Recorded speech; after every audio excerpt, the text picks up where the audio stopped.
Baru dari Jokowi akan membuat berkas perkara Roy Rismond dan Tifa lengkap dan berujung pada persidangan. Kita bahas bersama kuasa hukum Roy Suryo, Ahmad Kosinudin, dan kuasa hukum Joko Widodo, Rifai Kusuma Negara. Selamat malam, Bapak-Bapak. Malam semuanya. Saya ke Bung Rifai dulu ya. Boleh. Jadi, itu gimana hasil pemeriksaan kemarin, apa saja yang ditanyakan kepada Pak Jokowi? Oke, jadi saya sih tidak mendampingi ya kebetulan teman-teman di sana, tapi kami mendapat report bahwa pemeriksaan sudah berlangsung sekitar 3 sampai 4 jam, ada 10 pertanyaan inti, tapi total isi belasan lah ya.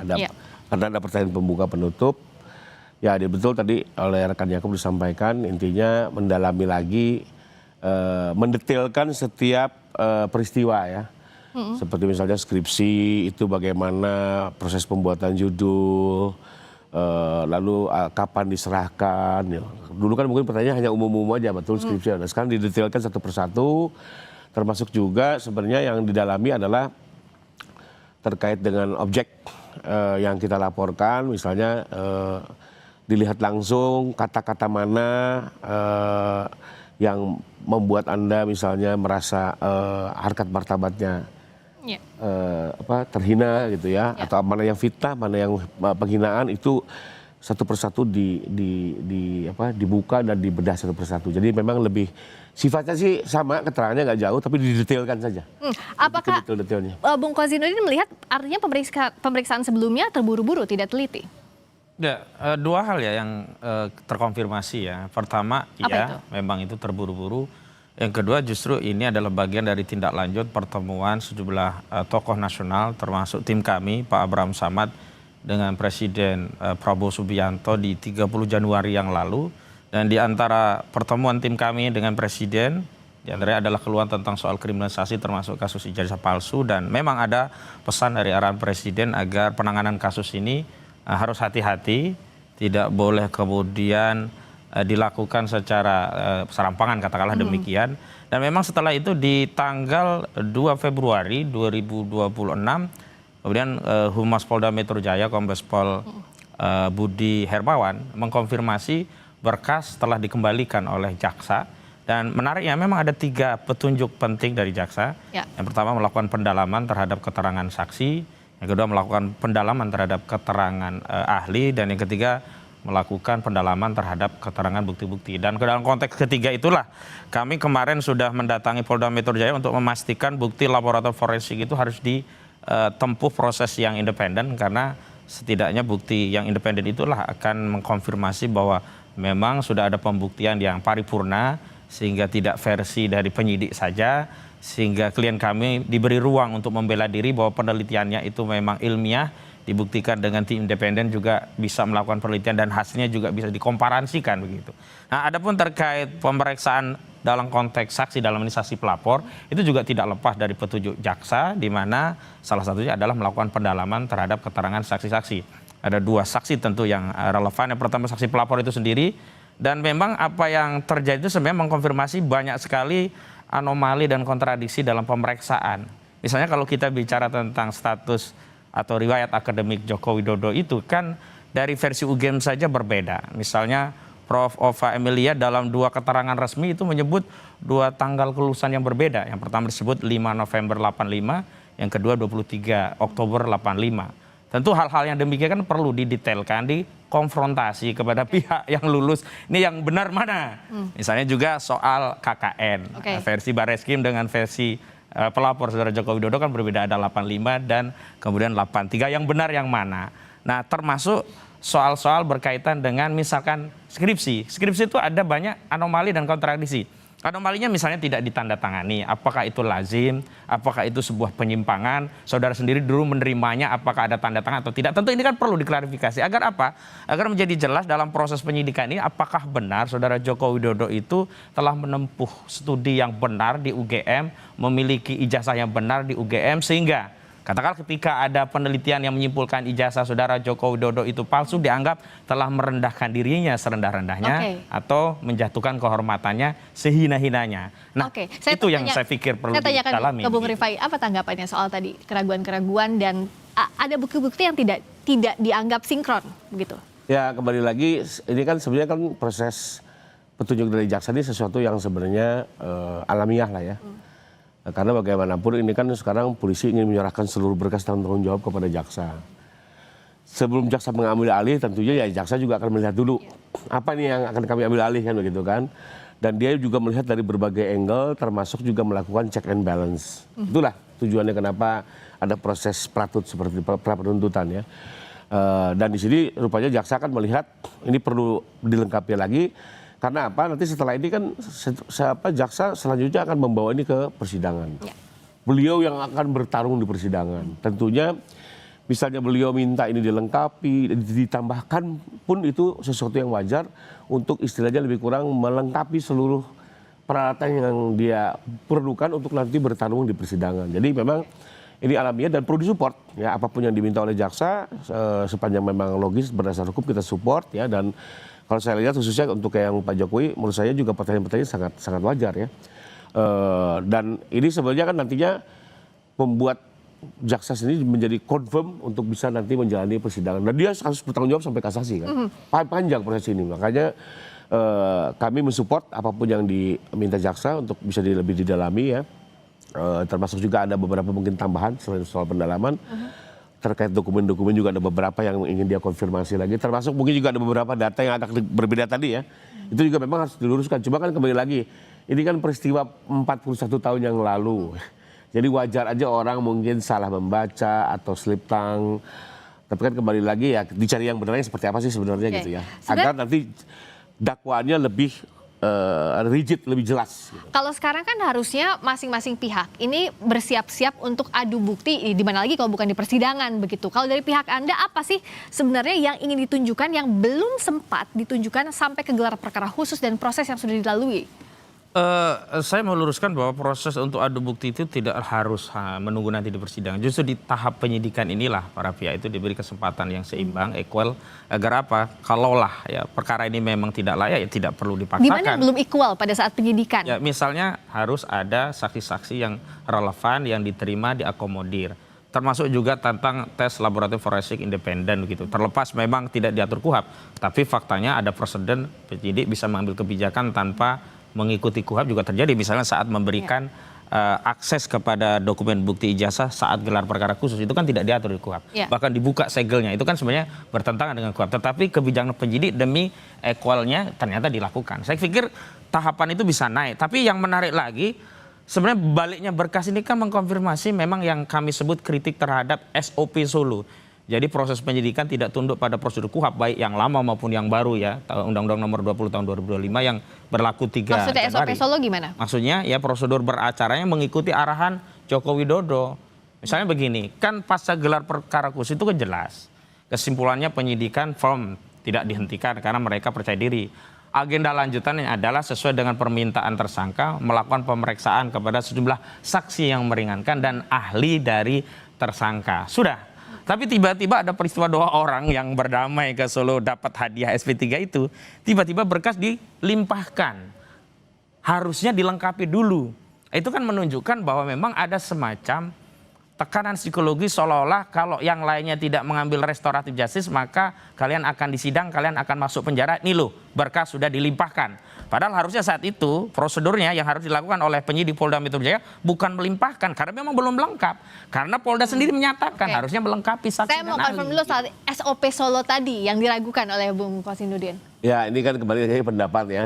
Karena kalau dihubungkan dengan P19 saya tidak melihat ada penilaian jaksa bahwa penyidik melakukan pelanggaran prosedur, tapi lebih kepada pendalaman fakta-fakta material. Tapi mengikuti arahan Pak Jokowi enggak? Itu sama sekali nggak menjadi bahasannya kejaksaan. Itu nggak mungkin jadi bahasan, tapi menurut Anda apakah yang saat ini sudah berlangsung itu menurut arahannya Pak Jokowi? Enggak lah, nggak mungkin. Jadi pertama gini, kita juga tidak pernah menyangka kok Bang Egy sama siapa satu lagi Bang Damai akan datang gitu ya, lalu akan berdamai. Nggak pernah nyangka, bahkan kalau nggak salah seminggu sebelumnya kan Pak Jokowi jelas menyatakan dimaafkan hukum jalan terus. Tahu-tahu ada peristiwa seperti itu, kami juga mendadak, kami nggak tahu. Tahu-tahu ada kunjungan seperti itu, besoknya kami ditelepon, didiskusikan apakah ini bisa ditempuh secara RJ. Saya dari awal berpandangan memang ini bisa ya, diselesaikan dengan RJ, sehingga ya udah silakan diproses. Nah, proses RJ juga berjalan sesuai ketentuan ya. Menurut saya dari konflik ini sudah dibahas lah di minggu-minggu sebelumnya dan ini sudah berjalan. Nah, persoalan soal kenapa berkas dikirim sebelum saksi dan ahli didengar, itu juga pernah saya pertanyakan pada penyidik. Ya. Karena saya juga sekali lagi nggak mau perkara ini berjalan secara serampangan lah. Nah, tapi waktu itu penjelasan dari penyidik adalah lebih kurang kami sudah, jadi teman-teman dari terlapor katanya sudah mengajukan nama. Tapi misalnya A dan B. Okay. Tahu-tahu ditunggu-tunggu yang muncul C. Sementara C ini kan belum dipersiapkan lagi nih. Nama dan identitas segala macamnya. Jadi akhirnya itu terkatung-katung. Nah, memang waktu itu kami sempat komplain. Hak untuk menyatakan ingin mengajukan saksi dan ahli itu kan biasanya ditanyakan pada saat BAP tersangka. Itu di bulan November. Ini kok udah sampai bulan Februari gitu ya. Sudah mau waktu itu 2 bulan masih. Akhir 2 bulan. Belum ada perkembangan. Lalu mau sampai nunggu kapan gitu kan. Ini oke hak, tapi kan mau nunggu sampai kapan? Ini sudah 2 bulan tidak ada pergerakan dari pemeriksaan tersangka sampai saksi ahli charge. Nah waktu itu penjelasan seperti itu. Ya ada nama tapi nggak muncul, ya udah komunikasi dong. Karena itu juga bisa nunggu. Di satu sisi di Undang-Undang Lembaga Perlindungan Saksi Korban, korban pun punya hak untuk meminta laporannya segera disidangkan. Jadi perhatikan juga, jangan hanya hak tersangka diperhatikan, hak korban juga diperhatikan.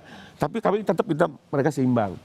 Nah, entah gimana, atau berkas dikirim ya. Sekalipun juga sebenarnya bukan itu harapan kami tadinya ya. Dipercepat pemeriksaan atau kalau memang confirm teman-teman nggak mau mengajukan saksi dan ahli, toh masih ada kesempatan di persidangan. Tapi singkat cerita akhirnya berkas dikirim, lalu juga saksi dan ahli sudah diperiksa, ya kami setuju lah. Artinya dilakukan pelayanan secara seimbang. Nah, sekalipun saya agak beda pandangan yang terkait bahwa saksi dan ahli ini setelah diterima oleh penyidik lalu untuk dibahas terkait kelanjutan perkara ya, karena begini, di pasal 311 ayat 2 KUHP lama sekarang di 434 ayat 2 itu dinyatakan bahwa seseorang pelaku tindak pidana fitnah dia bisa membuktikan kebenaran tuduhannya. Termasuk juga dia bisa membuktikan bahwa tindakannya itu dilakukan untuk pembelaan diri maupun kepentingan umum. Tapi ini semua harus dilakukan di persidangan. Karena yang bisa menafsirkan adalah hakim. Nah kemarin mungkin saksi dan ahli sudah diajukan nih. Paling tidak untuk membuktikan misalnya kebenaran tuduhan. Bahwa untuk kepentingan umum kan gitu. Nah menurut hukum acara, bahkan KUHP itu sendiri, ya, hukum materialnya, ini semua hanya bisa dinilai, ditafsirkan oleh hakim. Tapi jadi, sudah terjadi. Tidak bisa menilai saksi dan ahli lalu mengambil sikap ya.